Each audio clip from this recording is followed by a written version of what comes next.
board members here at NAMI California. Super happy to invite you today to our Borderline Personality Disorder Navigating Stigma and Reality presentation. My role is going to be just to introduce the session, introduce our fabulous speaker, and give you a couple little heads up as we get going. So the last 10-15 minutes will be reserved for questions, so take note of the questions that you're going to want to be asking. We will save some time for that at the end. The session today will be filmed, so just so that you're aware, the presenter has asked us to do that. So at this time, I'm going to introduce Jose Julio Marino. He's board member at NAMI Coachella Valley. Jose has made it his life goal to spread awareness of mental health challenges, especially with the Spanish-speaking population. He uses his lived experience as a motivation to learn to navigate the mental health system and acquire the skills to advocate for himself and others. So this time, I'd love to turn it over to Jose. Thank you. Before I kind of continue, I kind of want to start with three kind of rhetorical questions.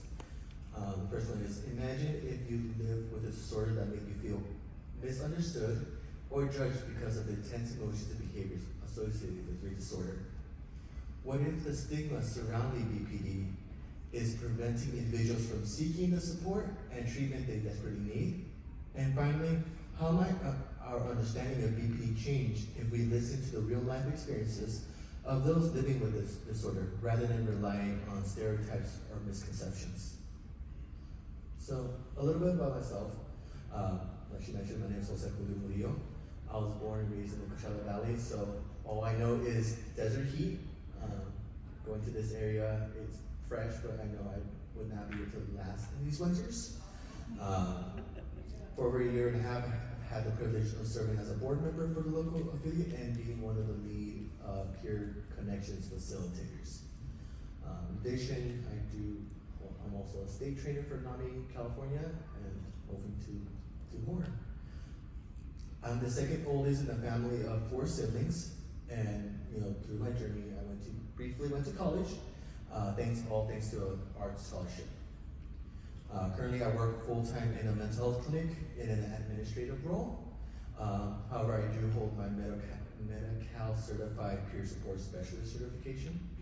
But beyond these roles and titles, I'm someone who navigates the highs and lows of living with borderline personality disorder. My experiences have shaped my passion for advocacy and support, and I hope to bring a personal perspective to this workshop. So for those who might have very limited understanding of BPD, this will be just some information regarding it. Borderline personality disorder is a complex mental health condition that deeply affects those who live with it. Understanding BPD can foster empathy and support for those who struggle with these challenges. But what is BPD? BPD is characterized by intense and fluctuating emotions, self-image issues, and impulsive behaviors. These symptoms can lead to unstable relationships and actions that might seem erratic to others. There's a component of the fear of abandonment. A core aspect of BPD is a profound fear of abandonment. This fear can drive individuals to go to great lengths to avoid perceived rejection, even when there's no real threat. This can strain relationships as they might act out of desperation to keep loved ones close. I have one kind of really ask, what is the key aspect of BPD? And this is really the one, as I mentioned to someone, my family kind of had an idea of something was going on and that my diagnosis didn't really fit my symptoms, as most of my actions were related to relationships. People with BPD often experience something called splitting. It's where they view people or situation extremes, either all good or all black, kind of considered living in a black and white world. This black and white thinking can make relationships tumultuous, as someone might be idolized one moment and devalued the next. BPD can cause a distorted and unstable self-image. Individuals might feel unsure about their identity, values, and goals, often changing themselves to fit in with others. This could lead to a loss of personal identity and autonomy. Due to low self-worth, those with BPD may constantly seek validations from others. This external validation is a way to compensate for the internal feelings of inadequacy and self-criticism. And delve into that. Someone who struggles with it. Another hallmark of it, BPD, is really impulsivity. This can manifest in various harmful behaviors such as substance abuse, reckless spending, or self-harm, or any other kind of impulsive actions. These actions are often attempts to cope with overwhelming emotions. People with BPD can experience intense emotional swings, including periods of depression, irritability, or anxiety. These moods can last from a few hours to several days, contributing to a sense of chronic emptiness or boredom. Intense and uncontrollable anger is common in BPD, often followed by feelings of shame and guilt. Additionally, individuals might dissociate from the emotions and thoughts, further fragmenting their sense of self. Despite these challenges, it's crucial to understand that people with BPD deeply care about their loved ones. We do not intend to cause harm, rather we are often trying to navigate these intense emotions and fears. And here's some further facts. For example, the rarity of it, as shown on, 1.4% of the adult US population experiences this, which really contributes to that misunderstanding. Because BPD is less common than other mental health disorders like depression or anxiety, people might not recognize the symptoms or understand the challenges faced by those with BPD. Approximately 75% of those diagnosed with BPD are women. This significant gender disparity has led to a bias in diagnosis, with men often being misdiagnosed with conditions like PTSD or depression instead of BPD. I would mention from my personal experience, I've met men with BPD, and often what happens is we've been misdiagnosed for years with real no proper treatment. As you know, for my example, I was diagnosed bipolar NOS because that's all they could think of. But with whatever treatment I was given, it wasn't really helping me. There's also genetics. It's been shown if a parent has BPD, their child is 3 to 6 times more likely to develop it. And if a sibling has BPD, the risk for another sibling is 2 to 4 times higher. And also there's environmental influences such as childhood trauma, parenting styles. When it comes to parenting styles, it's been shown that inconsistent, invalidating, or emotionally abusive parenting can contribute to the development of BPD. And this goes with, emotional validation, those with unstable family environments, for example, those who might be in CPS cases, or frequent change in caregivers, or even like situations of parental conflict or divorce, kind of creates that sense of instability in the home. In addition, they've been research into kind of the brain structure, and some of the things they found that is that like there's the amygdala that's responsible for processing emotions is shown to be behaving differently in those with BPD, and also the hippocampus, which is involved in memory and emotional regulation, is often also the same. And like I said, there's a lot of studies, won't go too much in detail, but I really request everyone who wants to learn more that there's a lot of information regarding this. So despite the well-documented facts about this disorder, numerous misunderstandings and myths continue to obscure the real truth about BPD. This raises some important questions for us to consider. Have you ever felt misunderstood or judged based on a single aspect of your personality? What if the stigma around BPD is preventing people from seeking the help they need? And how might our understanding of BPD change if we look beyond the myths and focus on the lived experiences of those affected? Let's consider right now the media portrayals. The media often portrays individuals with BPD in extreme and centralized ways. Let's take the film Fatal Attraction, for example. It perpetrates harmful stereotypes by depicting the main character as unstable, manipulative, and violent, exaggerating symptoms for dramatic effect. This portrayal has contributed to the widespread misconception that people with BPD are inherently dangerous and unpredictable. Now contrast this with Girl Interrupted, which offers a more nuanced and accurate representation of BPD. This film delves into the complexities of the disorder, highlighting the emotional struggles and relationship difficulties faced by those with BPD. The characters are often portrayed as multidimensional and relatable, and the film emphasizes the importance of therapy and treatment, showing them as helpful and supportive. However, even Girl Interrupted isn't without flaws. It sometimes focuses on dramatic and intense moments, which can skew perceptions of BPD. This raises an important question. How do these portrayals shape our understanding of mental health disorders? Are we more likely to fear or empathize with those who have BPD based on what we see in films? And think about the broader implications. In many movies, symptoms of BPD are used as plot devices to inspire fear or create tension. What does this say about our society's view of mental health? How can we challenge these stereotypes and promote a more compassionate and accurate understanding of BPD?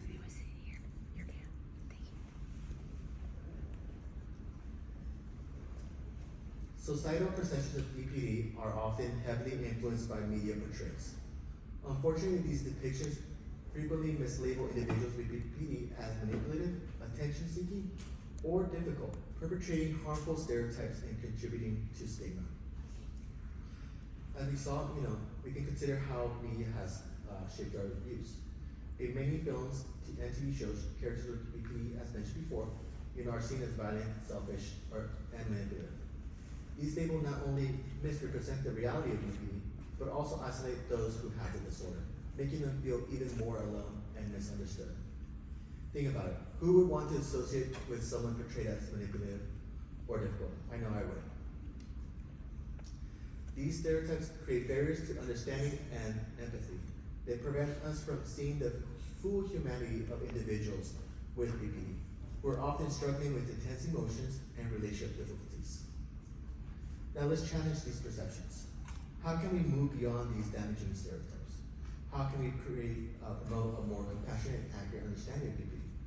By questioning the media and own understanding, we consume and advocate for more nuanced and empathetic portrayals.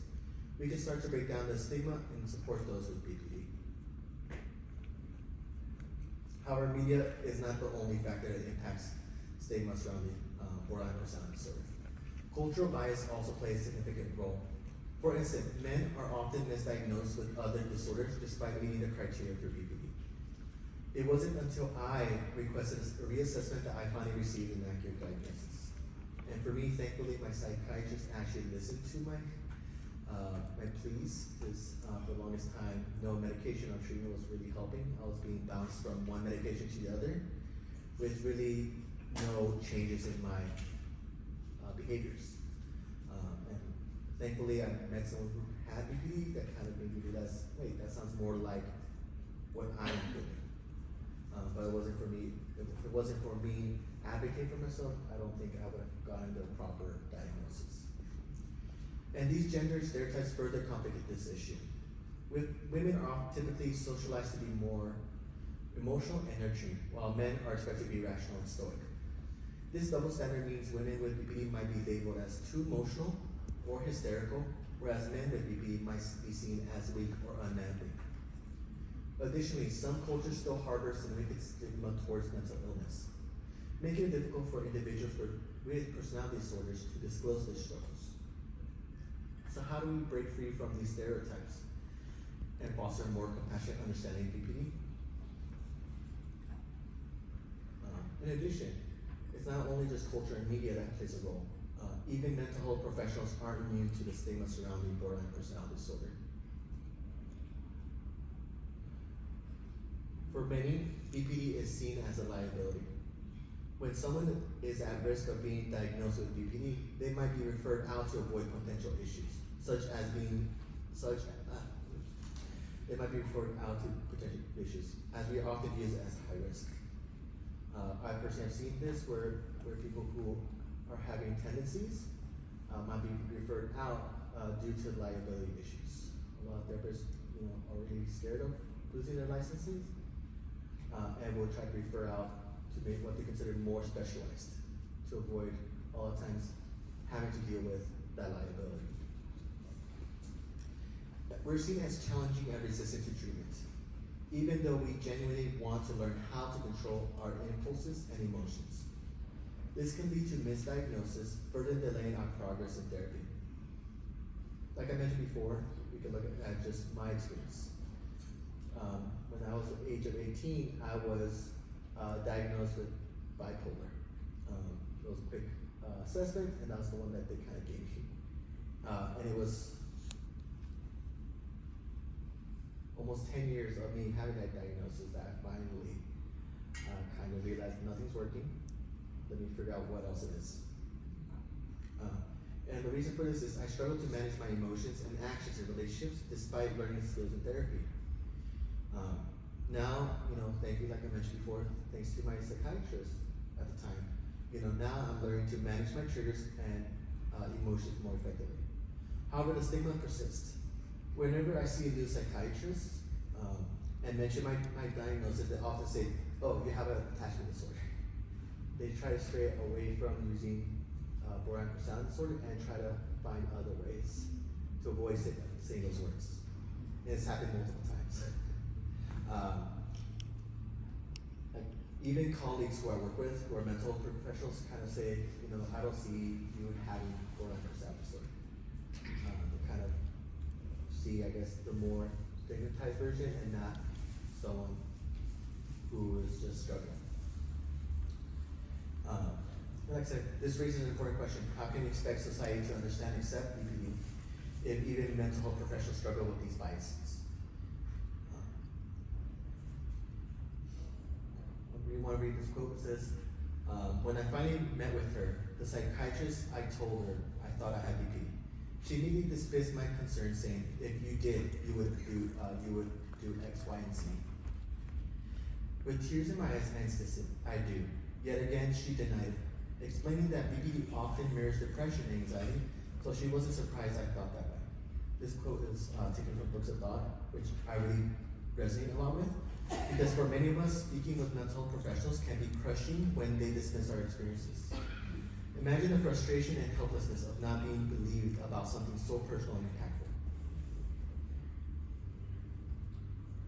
And to read another one, this says, to me, my diagnosis didn't matter. To me, it would help explain what was wrong with me and why I felt these urges to self-harm. To me, it would explain why I wanted to cheat whenever a boyfriend ignored me, rejected me, or couldn't hang out with me that day. To me, it would help me explain why I never felt I belonged. To me, it would help me explain me.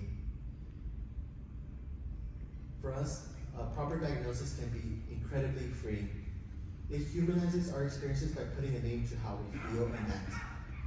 This understanding is crucial as it guides us towards the right treatments and strategies to overcome our struggles. Imagine the relief of finally understanding why you feel the way you do and why certain behaviors emerge and how to address them effectively. A diagnosis can transform confusion into clarity, isolation into connection, and despair into hope. It's a powerful step toward self-acceptance and healing, providing a roadmap to navigate the complexities of mental health with compassion and precision. And when I talk about diagnosis, I mean more being able to know how to tackle it. I know I'll be mentioning briefly that diagnoses are not for labeling, but for us, at least it helps to know what we're dealing with.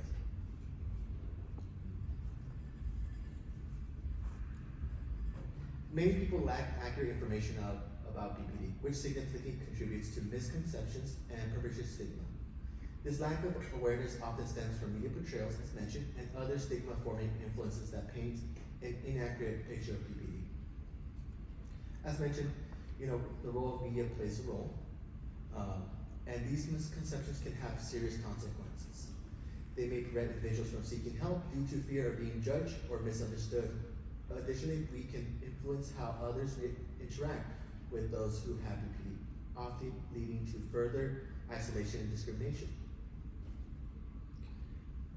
And to kind of summarize this section of the workshop, it's crucial to recognize that a lack of awareness and understanding, fueled by media and societal stigma, contributes to these misconceptions. By educating ourselves and others, we can challenge these false narratives and foster a more compassionate and informed perspective of BPD. So what is the reality of BPD?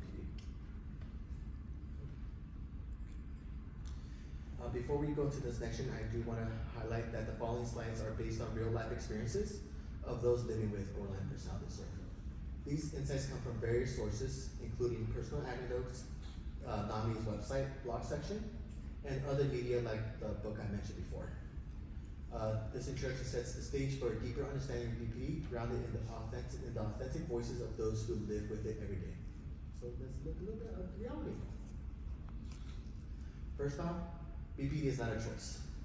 It arises from inherent temperament, and we didn't ask to have these symptoms. We don't wake up each day trying to devise ways to cause frustration in the lives of those around us. The reality is that we struggle with emotional dysregulation, intense mood swings, and difficulty maintaining stable relations. We long for connections, but often find ourselves battling with our own anxieties when it comes to the risk of connecting with others.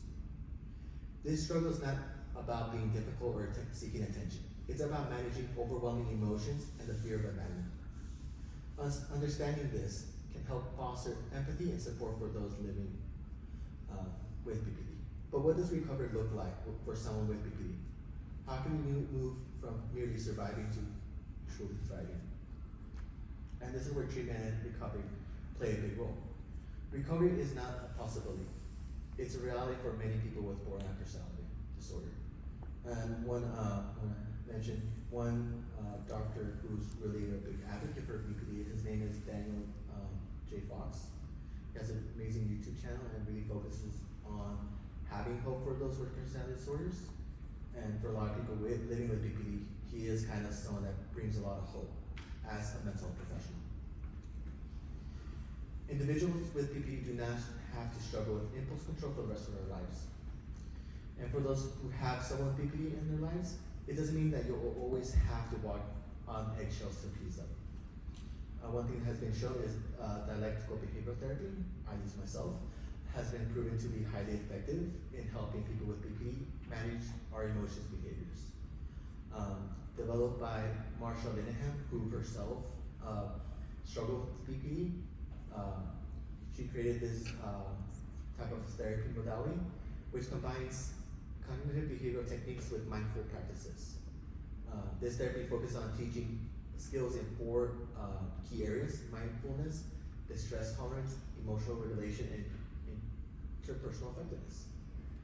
And I kind of want to go into detail with that because I think it's very important when it comes to treatment and recovery to understand exactly what DBT is. Because a lot of times it's acronyms, and even for me, I can't really explain what the dialectical means. So I really want to focus on what these 4 key areas are. For example, mindfulness. An example of this is a person with BPD might use mindfulness techniques to stay present and grounded during moments of intense emotional distress. For instance, practicing deep breathing or focusing on sensory experiences like the feel of a soft blanket can help reduce anxiety and prevent emotional escalation. When it comes to distress tolerance, an example of this is when faced with a stressful situation, such as conflict at work. Someone with BPD can use distress tolerance skills like distraction, going for a walk, or self-soothing, like listening to calming music, to manage their immediate emotional response without kind of becoming impulsive.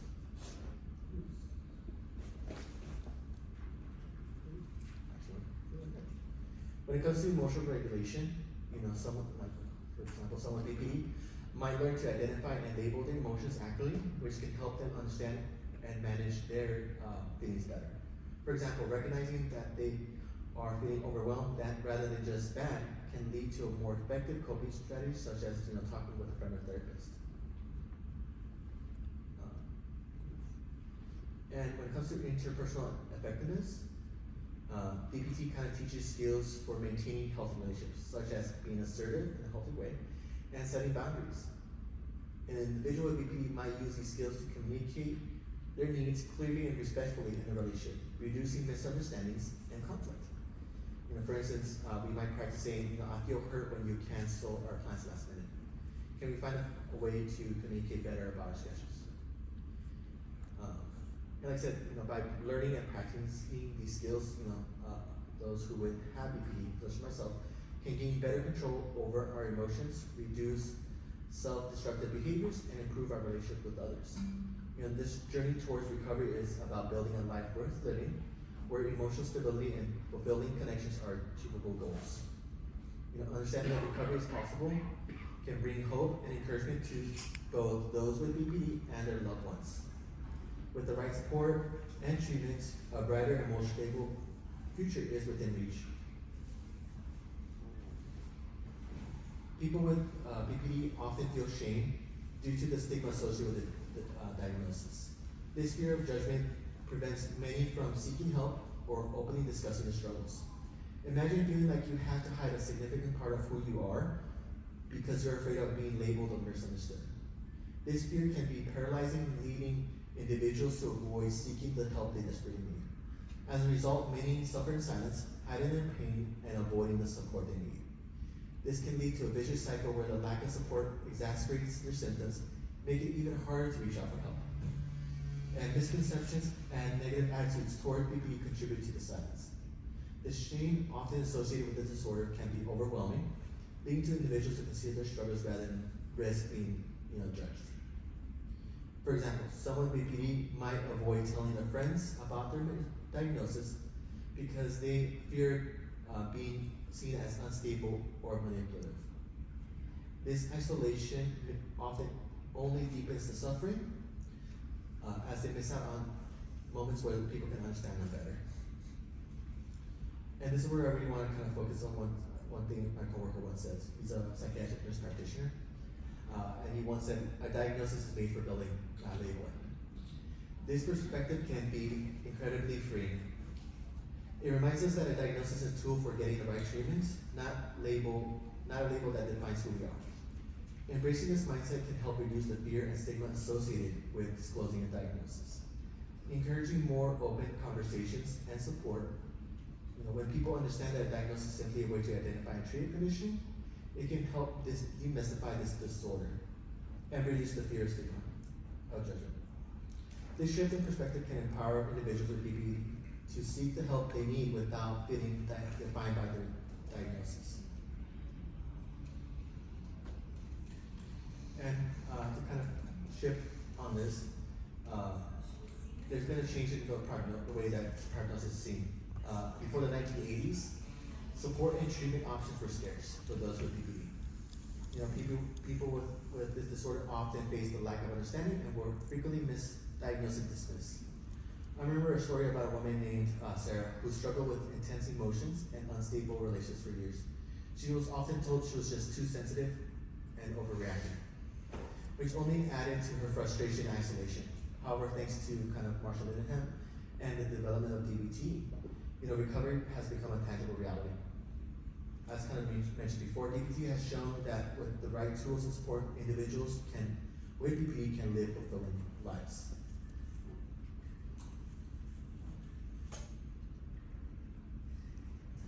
And further research has reinforced, kind of more optimistic outlook.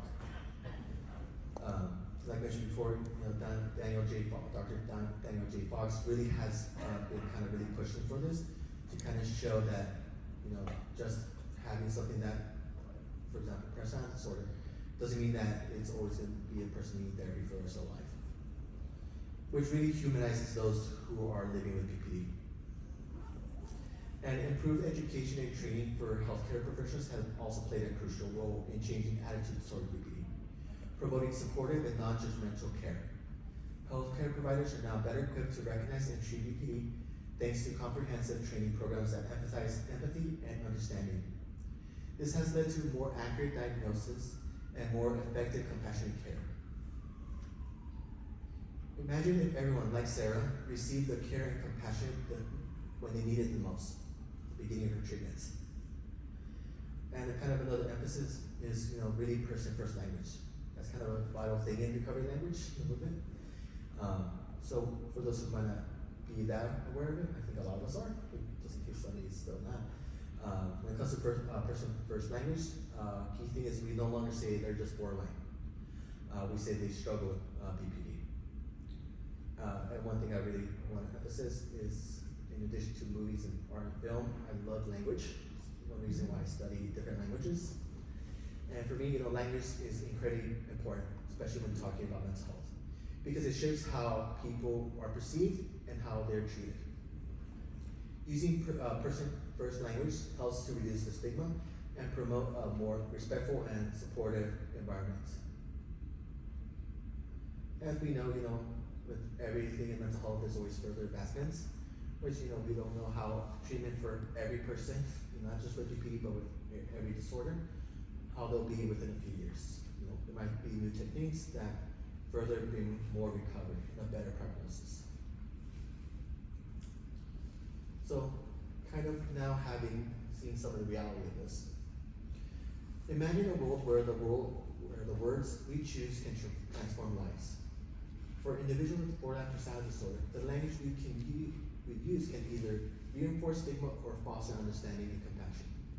Historically, BPD was seen as challenging and misunderstood condition, as mentioned before, leading to misdiagnosis and isolation. But what if we could change that narrative? As mentioned before, let's consider Sarah, who struggled with BPD for years. When people refer to her as borderline, it reduces her to a label, overshadowing her individuality and humanity. This can lead to feelings of being misunderstood and devalued.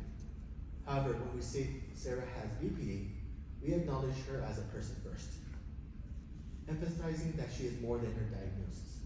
This simple shift in language can make a world of difference in how she is perceived, and how others interact with her. Changing the way we talk about BPD is not just semantics. It's about creating a more compassionate and supportive world. Words have immense power. They shape our perceptions and influence our attitudes, and can either build bridges or create barriers. As mentioned before, using person-first language, we can help reduce stigma, promote empathy, and encourage a more nuanced understanding of BPD, not just for mental health professionals, but for the general populace. Imagine if everyone, from healthcare professionals to friends and family, used language that respects and uplifts individuals with BPD. This change can start from each of us. By being mindful of our words, we can contribute to a culture of empathy and support, helping individuals like Sarah feel seen, valued, and understood. So let's choose our words carefully and use them to build a more inclusive and supportive society for everyone, including those with BPD. After all, anyone could be like Sarah, struggling, seeking understanding, and ultimately finding hope and recovery through our collective efforts. But how can we take this understanding and turn it into action? How can we foster our open dialogue, advocate for better education, and focus on the personal impact, share the positives, and provide further support for those with BPD? Let's explore this together. First off, open dialogue. Encouraging open dialogue about mental health is crucial. By sharing personal experiences and challenging stereotypes, we can reduce stigma and foster understanding. Imagine if we all felt comfortable discussing our mental health as openly as we discuss our physical health. How different would our world be? Consider a support group where individuals with BPD share their stories. Listening to the experiences can educate us and help reduce the stigma associated with disorder. For example, hearing firsthand about the struggles and triumphs can break down misconceptions and build empathy. This understanding fosters compassion and a deeper connection to those affected, creating a ripple effect of awareness and acceptance. And when it comes to challenging stereotypes, in this same support group, imagine a person with BPD sharing how they manage their emotions and relationships. Many people with BPD are unfairly labeled as manipulative or difficult. But hearing real-life stories can encounter these harmful labels. For instance, someone might describe their daily efforts to maintain stability and highlight their resilience and strength. This can shift perceptions and encourage a more nuanced understanding of the disorder, further breaking down barriers. And also, extending compassion. Just as we show compassion to someone with severe physical injury, like a broken arm or a broken leg, we can extend the same understanding to someone with BPD. Imagine seeing a friend with a broken leg. Most of us would offer to help and support without hesitation. Why should we be different for mental health? By treating mental health with the same seriousness and empathy, we create a more supportive environment where individuals feel safe to share their struggles and seek the help they need. This approach can be illustrated by the support group members offering each other a shoulder to lean on, demonstrating that mental health deserves the same compassion as physical health. In addition, fostering a supportive environment. Creating a culture where mental health is openly discussed can transform lives. When people feel safe to share their experiences without fear of judgment, it encourages others to do the same. This collective openness can lead to a more supportive and understanding community, where mental health is given the attention and care it deserves. Imagine this same support group growing, with more people joining and sharing their stories, creating a network of understanding and empathy that extends beyond the group itself. And lastly, making loved ones feel human. To truly make our loved ones feel human, we must see and accept them in their entirety. Their strengths, vulnerabilities, and everything in between. Simple acts of kindness, like listening without judgment, offering a shoulder to lean on, or just being present, can make a profound difference. By acknowledging their feelings and experiences, we validate their humanity and show that they are valued and understood. This empathy and support can help them feel more connected and less alone in their journey, much like the support group members who find solace in strengthening each other. This interconnectedness is vital to breaking down barriers and fostering a world where mental health is openly discussed and compassionately supported. And all of us here in NAMI are very big on advocacy. Advocacy efforts, educational campaigns, and accurate information dissemination are essential in combating stigma and creating a more supportive environment for individuals with borderline personality disorder. Promoting empathy and compassion is key. Advocacy starts with proper education on BPD and reflecting on our own biases. When we picture someone with BPD, we might unconsciously focus on their stereotypes, such as tattoos, piercing, and self-harm stories, rather than seeing the person's other qualities. And kind of one thing I really get a lot from my work or from my job, because we focus a lot on bias inventories, and I'll be focusing a lot on this slide. So conducting bias inventories help us identify and challenge this prejudice. For example, in a support group setting, members can share their diverse experiences and backgrounds, highlighting that BPD often affects individuals from all walks of life. This collective reflection can dismantle stereotypes and promote a more accurate understanding of the disorder. Conducting bias inventories help us identify and challenge this prejudice. But how can we conduct a bias inventory? For those who have never conducted one, I kind of have a little exercise. And it's pretty internal, so there'll be no talking, just like focus right now. So first off, start with a self-reflection. And you can do this while I'm talking. Start by reflecting on your own thoughts and feelings about BPD. Ask yourself questions like, what images or ideas come to mind when I think of someone with BPD? And where do these ideas come from? This helps in recognizing any preconceived notions or stereotypes you might hold. Education. Educate yourself about BPD from reliable sources. Read personal stories, watch documentaries, and attend workshops or seminars. Like I mentioned before, people authors who write about their experiences. On NAMI's national website, there's a blog section. I always tell my peers, for anything, go to the NAMI national website. Because when you go to the blogs, you can search up, depending on the circumstance, different disorders, and you can look up BPD, and there's, I know, a few about people who, through their experiences. The more you learn, the more you can challenge and change your biases. And journaling, keep a journal to document your thoughts and feelings as you learn more about BPD. Note any changes in your perceptions and any insights you gain. This ongoing process helps in tracking your progress and maintaining awareness of your biases. And like I mentioned, when it comes down to a bias inventory check, it's not just for BPD, it can be for anything. It can be even for race, our views of different things. In addition, you can join or form discussion groups where you can talk openly about your biases and learn from others. These groups can provide a safe space to explore and challenge stereotypes collectively. And that's one thing I really do like about NAMI is we want to challenge all this. And feedback. Seek feedback from individuals with BPD or mental health professionals. They can provide valuable perspectives and help you understand the impact of biases on those with the disorder. And as mentioned, focusing on using recovery and personal first language. So I kind of want to do a little thought experiment on practicing recovery language. So to practice using recovery language, try this kind of thought experiment. Imagine a scenario. Picture a scenario where you're introducing a friend with BPD to a new group of people. Think about how you would describe them. Would you focus on their diagnosis or their qualities and interests? Reframe your description. Now reframe your description using recovery language. Instead of saying this is my friend who's borderline, say, this is my friend who has BPD and loves painting and hiking. Reflect on the impact. Consider how this change in language affects your perception of your friend. Does it help you see them as a whole person rather than just diagnosis? Reflecting on how this shift can help promote empathy and understanding. And promoting empathy and compassion. We must be brave enough to educate others on the importance of this language and advocate for a more inclusive and understanding society. Imagine a community where everyone is committed to using person-first language and promoting recovery-oriented conversations. This collective effort can create, again mentioned before, a ripple effect, encouraging more people to adopt these practices and fostering a culture of empathy and compassion. By consistently applying these principles, we can make significant strides in reducing stigma and supporting those with BPD.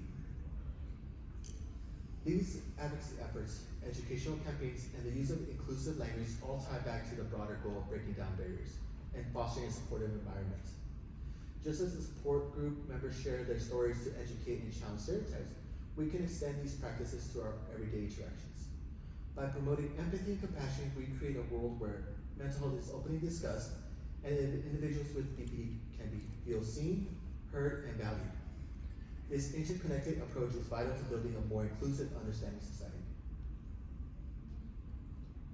And I want to really read this quote that's on the screen. My experience navigating conversations about mental illness has taught me that people generally do not understand how severe and debilitating symptoms can be, or how much work goes into addressing the symptoms. They do, however, tend to understand the severity of physical injuries and symptoms. We need to focus on the personal impact of BPD. While it might be challenging to grasp the daily struggles of living with BPD, comparing these experiences to physical injuries can make it more relatable. Just as mentioned before, as we empathize with someone recovering from a physical injury, we should extend the same understanding and support to those managing intense emotions and psychological symptoms of BPD. Like I mentioned, living with BPD involves navigating intense emotional swings, fear of abandonment, and difficulties in maintaining stable relationships. These symptoms can be as debilitating as having a broken leg, affecting every aspect of one's life. For example, someone with BPD might experience overwhelming anxiety and depression, making it hard to perform daily tasks or even maintain employment. And keeping this in mind, is, like mentioned before, helps us to show that empathy through even small acts of kindness. And while highlighting the difficulties of having BPD is important, we also need to prioritize sharing the positives. For example, individuals with BPD tend to feel emotions intensely, which means they experience love, happiness, and excitement to a higher degree. This heightened emotional sensitivity can lead to a deep, passionate connection and profound appreciation for joys in life. People with BPD often channel their intense emotions into creative outlets, resulting in studying art, music, writing, and other forms of expression that deeply resonate with others. Their passion can be incredibly inspiring and bring a unique vibrancy to their work. Additionally, those with BPD often have a higher ability to empathize with others. They can connect on a deeper emotional level, offering genuine support and understanding. This can make them incredibly compassionate friends and partners. Living with BPD requires navigating a complex emotional landscape, which builds remarkable resilience and strength. It's a testament to our inner fortitude and ability to persevere through tough times. Moreover, individuals with BPD tend to be very open and honest about our feelings. This authenticity can lead to a more genuine and meaningful relationships, as we are often transparent and sincere in our interaction. And managing BPD often involves significant personal growth and self-awareness. Many individuals develop strong coping strategies and develop understanding of themselves, which can be incredibly empowering and lead to a richer, more introspective life. It's true that we shouldn't ignore the symptoms or the challenges that come with having someone with BPD in our lives.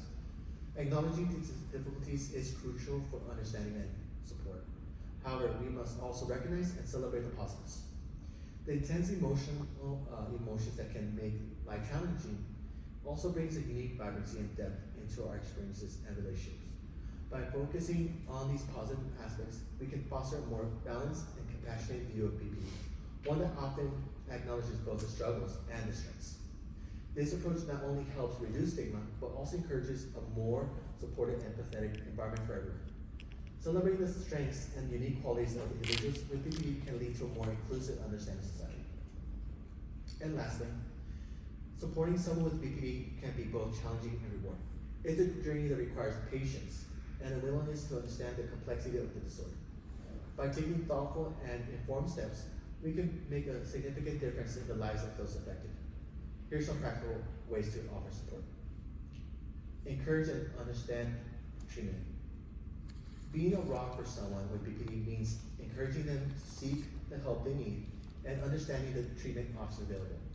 This can provide them with the stability and support necessary to navigate their mental health journey. For example, if the loved one is hesitant about their therapy, you might say, I read that dialectical behavioral therapy can be effective with PPD. Would you like me to help you find a therapist who specializes in DBT? And educating yourself on DBT's core skills, like the aforementioned, can help you to better understand their journey. Show appreciation. Acknowledging and appreciating our efforts to manage our symptoms can reinforce our progress and make us feel valued. And being a consistent source of positive reinforcements helps build our confidence and resilience. For example, when your loved one makes an effort to manage their symptoms, acknowledge it. You can say, I noticed how you used your breathing exercises when you were feeling overwhelmed. That's really impressive. Small gestures like leaving a thank you note or expressing gratitude for their efforts can make them feel valued and understood. Be prepared for splitting. Understanding and preparing for splitting behavior is crucial. By staying calm and patient, you can provide a steady presence that helps us feel secure, even when our perceptions shift dramatically. Example, if your loved one suddenly shifts from idolizing you to devaluing you, stay calm and patient. You might respond with, I understand that you're feeling really upset right now. I'm here for you, and we can work through this together. Recognizing that this behavior is a symptom of PPD can help you maintain empathy and avoid taking it personally. Be responsive. Being responsive when they reach out for help shows that you're a reliable source of support. This consistency can significantly impact their emotional well-being and help them feel less isolated. For example, when they reach out for support, be there for them. If they call you in distress, listen actively and offer support. You can say, I'm here for you. Let's talk about what's going on and see how we can handle this together. Your responsiveness can provide a sense of stability and security. And lastly, don't fear the diagnosis. Embracing the person beyond their diagnosis helps reduce stigma and promotes a compassionate understanding of their experience. This acceptance can be incredibly empowering for someone with PPD. For example, embrace a person as a whole beyond their diagnosis. You might say, I know you have PPD, but that doesn't define who you are. You have so many strengths and qualities that I admire. This approach helps reduce stigma and promotes a compassionate understanding of our experiences. By taking these steps, we can create a more supportive, understanding environment for those with PPD. It's about fostering empathy, reducing stigma, and promoting a compassionate approach to mental health. And as we move forward, let's reflect on this. How can each of us contribute to a more empathetic and supportive role for those living with PPD? Your understanding and compassion can make a world of difference.